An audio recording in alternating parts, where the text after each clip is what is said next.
స్నేహితులారా, ఈరోజు నేను మీకు చెప్పబోతున్న కథ పేరు అహంకారపు గద్ద. ఒకప్పుడు ఒక అందమైన అడవి ఉండేది. ఆ అడవిలో పక్షులన్నీ చాలా సంతోషంగా నివసిస్తూ ఉండేవి.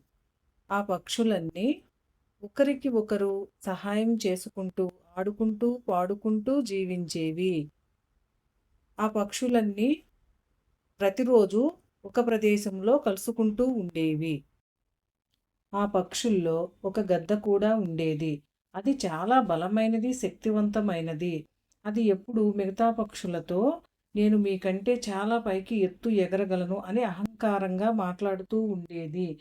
నాకు మీరు ఎవరు అక్కర్లేదు అని చెప్పి మిగతా పక్షులతో ఎప్పుడూ స్నేహంగా ఉండేది కాదు.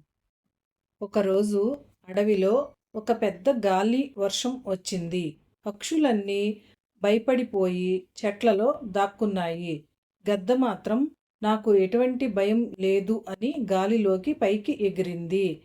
గాలి వర్షం తట్టుకోలేక వెంటనే నేల మీద పడిపోయింది. పక్షులు గద్ద పడిపోవటం చూసి అయ్యో పాపం అని దానికి సహాయం చేశాయి. అప్పటి నుంచి గద్దలో చాలా మార్పు వచ్చింది. మిగతా పక్షులు అన్నిటితో కూడా చాలా స్నేహంగా ఉండేది.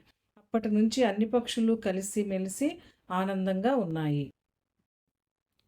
ఈ కథను బట్టి మనము తెలుసుకోవాల్సిన నీతి ఏమిటంటే గర్వంగా, అహంకారంగా ఉండకూడదు. ఎవరిని ఎప్పుడూ చిన్న చూపు చూడకూడదు. అందరితో స్నేహంగా ఉండాలి.